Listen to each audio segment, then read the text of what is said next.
When they went to the moon, they brought back lunar soil. They tested it 8 different ways. Science magazine, 1970, published all the information about that. They obtained 8 different ages, all the way from 2 billion to 18 billion. So they decided that none of them were accurate. They threw them all out and picked a number out of the clear blue sky and said the moon was 4.6 billion to match the age of the Earth. Why do you think they threw those dates out?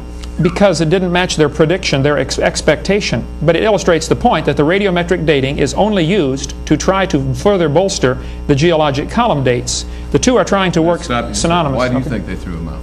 You sound like you had a thought there. Well, I have a thought as the fact that they were the scatter was unacceptably scattered. They get that scatter every time they date anything. It means that, no, that's not true. Oh, yeah, well, okay. All right, let's go to lead uranium. Okay. Uranium we know quite a bit about because it unfortunately has some characteristics that can be used for good or for evil, and Sure. evil tends to really get in there quickly. All have sin. I can go again. Well, that's your bag. I'm not pushing that one. But nonetheless, we have today... You led me into that one. That's right. I know it. I'm a terrible fisherman.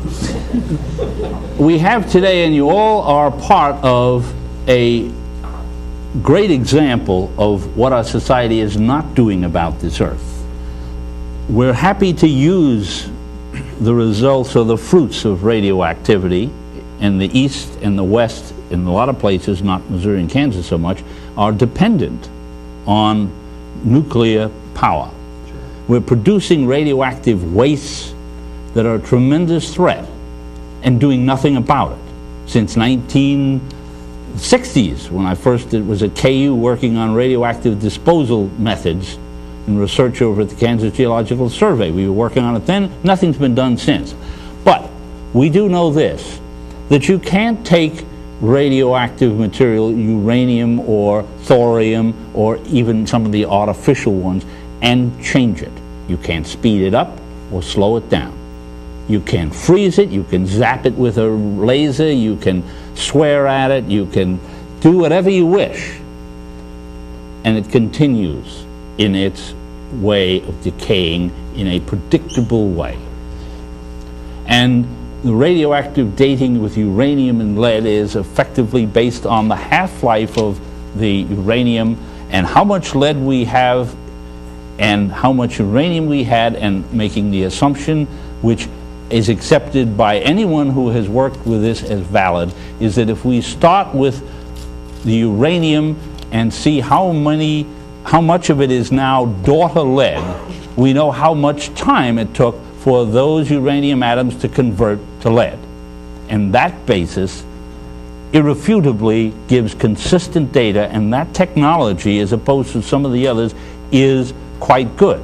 That does not mean that someone can misread it, just as much as I have had people stick a thermometer in my mouth and tell me that I had a fever, and I read it and it says at 98.7. And I know, well, I must have read it wrong. Well, that human error is present everywhere. But the procedure, when done under controlled conditions and by a number of labs, consistently converge on about a 4.5, 4.6 for the Earth, not for the universe. The universe is, say, about 4 times older. And yes, you can come up with data that are wrong, and they're thrown out because they're garbage. Okay, the best illustration of the dating methods, uranium, lead, potassium, argon, whichever one they want to use, would be the illustration if you walked into a room and a candle was burning on the table. And I asked you the question, when was it lit? Well, you could measure the rate of burn and find out that the candle is currently burning 1 inch per hour. And if the candle is 6 inches tall and it's burning at 1 inch an hour, and I ask you the question, when was it lit? You could tell me when it will go out. It'll go out in 6 hours. But you can only tell me when it was lit if you were allowed 2 assumptions. Number 1, you would have to assume an initial height. How tall was it? We don't know.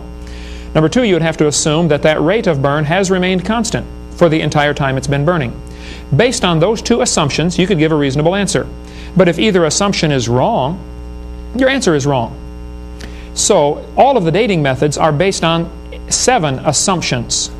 all of which I hold to be faulty. I have them all listed on my chart over here. You're welcome to come look at it afterwards. They are assuming that all of the lead in the sample is daughter lead, as he illustrated. We don't know that. It may have been created half lead, half uranium. So the lava coming from volcanoes is frequently dated. Matter of fact, Leakey's skulls were dated, not his personal skulls, the ones that he found. Leakey's discoveries were dated using the lava that they were in, the lava in the same strata, using potassium argon. And yet I can give you many references. I don't have them with me. I have them over at the church, but references of where potassium argon, uranium lead dating methods have proven to be wildly wrong because the initial assumptions determine your outcome. It could easily have been created recently with a certain quantity of uranium or lead. The very fact that we have radiopolonium halos, which would be pretty technical for this audience, but the very fact that they exist in granite rock indicates that the Earth was created cold, not hot. It did not cool down, and I have plenty of information on that. As far as, well, I've got 100 other things we've kind of glossed over here, but you said that it irrefutably shows the Earth to be 4.6 billion years old. Well, that's irrefutably assuming, or based on the assumptions that you accept. You are accepting the thought that there was no lead or uranium present in a mixture to begin with, and that all of the lead is daughter lead, and that the sample has remained pure. I would contend, and I think could easily show, matter of fact, I may have that book with me, where of the 19,000 dating methods done in a survey, they did a survey of 19,000 dating methods. I believe only 1,000 was considered acceptable because the others fell outside of the expected date based on the geologic column. And therefore the information was not published. So the only dates that get published are the ones that are politically correct based on the current evolutionary theory. If something goes wrong, if a laboratory comes up with a wildly different age, it will not make it into the accepted publications because that might cause the common people to realize that they're not as unified in their belief as they would like them to think. If the stars are billions of light years away, and we do not know that they are, but let's assume that they are, and they may very well be. We only know up to 60 or 100 light years based on parallax trigonometry.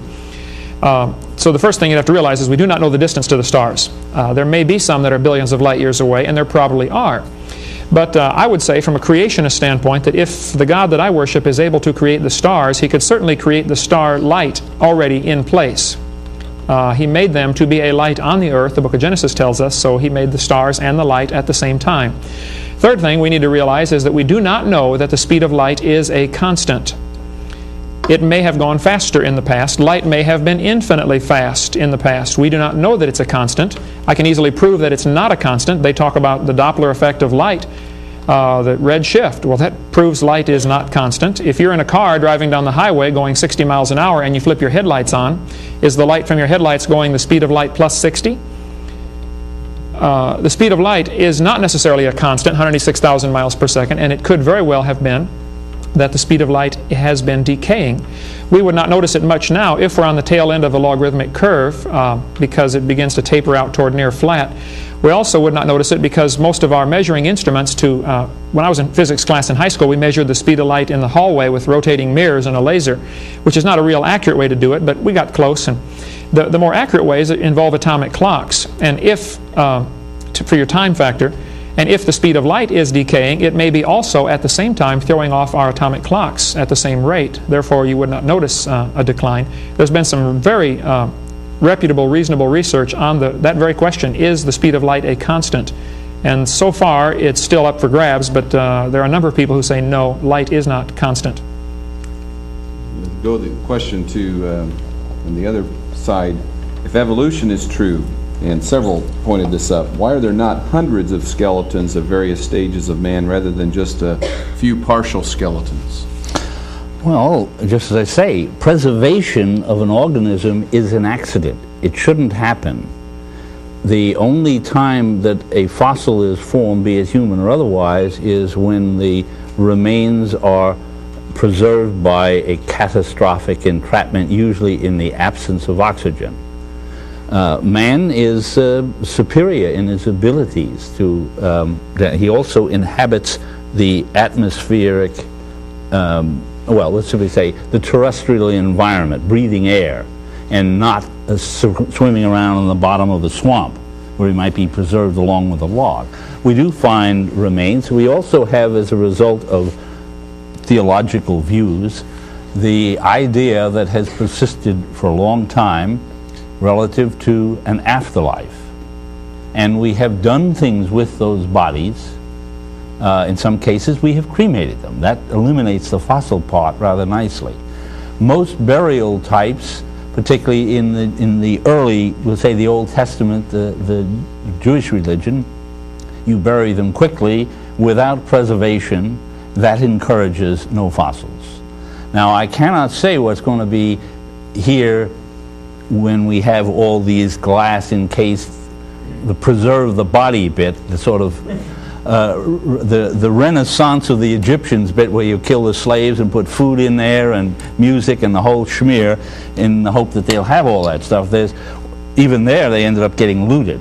But fundamentally, that should happen with other organisms. We have teeming hordes of creatures, mostly arthropods, that have one purpose, and that is destroying the decaying remains of the dead.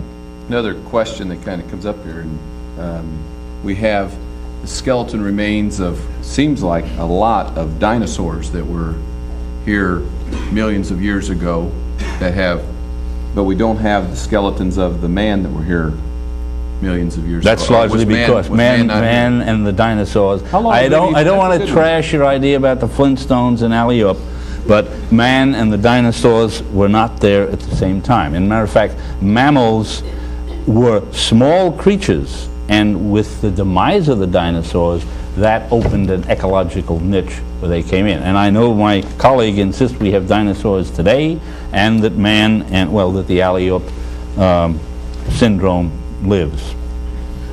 Well, I'd like to get into that one. I'm going to get into that. Dinosaurs today. I don't want to wipe out anybody who's eaten Flintstone vitamins. They're good for you. Take them. Dinosaurs, I don't know, boy, there was some question about dinosaurs, so I'm trying to think how long ago dinosaurs, and I'd like for both of you to address how long do you believe, I mean, or do you have an idea how long you think man has been on the earth? I mean, we talk about beginnings, we talk about the beginning Sure. of Earth, but dinosaurs, maybe some comment about dinosaurs and just a general comment. All right, I would say without question all life, all species of life have been here the same length of time, 6,000 or 7,000 years. Man, all animals created at the same time. About 95% of the animals that have lived are now extinct. We have seen a tremendous amount of extinction, and yet no new kinds of animals have ever come on the scene. We have new varieties, but that's just variation. That is not evolution. The only examples evolutionists will point to as evidence for evolution is examples of variation. Taking two dogs and developing a variety of dogs, and you can do that, there's no question, a variety of cows or corn, but you can crossbreed dogs for the next 20 million years and you will always get dogs. You will never get elephants or tomatoes or bananas. You will always get the same kind of animal.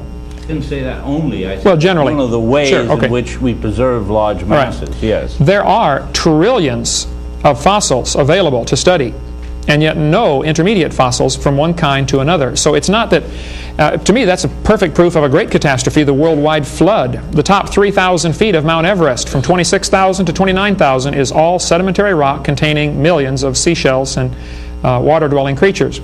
So the Earth definitely was... There's another hour. Worldwide flood. No question. The worldwide flood explains the fossils, why there are so many of them. What's a cubit? he's heard Bill Cosby too, hasn't he? I know that one. Yeah, right. Bill Cosby, straighten that one out. So the creationist explanation of fossils is very simple. I agree they have to be preserved in the absence of oxygen, and a worldwide flood burying them in hundreds or thousands of feet of sediment would quickly cause the formation of fossils. Wood can petrify in good conditions in 30 to 50 years. There have been petrified pallets dug up in Tennessee. A church I just preached at, they had an old pallet shop where they had accidentally covered some 30 or 40 years ago, and when they just uncovered them here recently, they had petrified, turned to solid rock. Iowa farmers pulled up some fence posts that had been in the ground 50 years, and they had petrified from ground level down in 50 years. So the worldwide flood would have caused all the fossils, and it's not that there aren't enough fossils to study. There are trillions of fossils, but there aren't any intermediate fossils to study because they bring forth after their kind, exactly like the Bible says.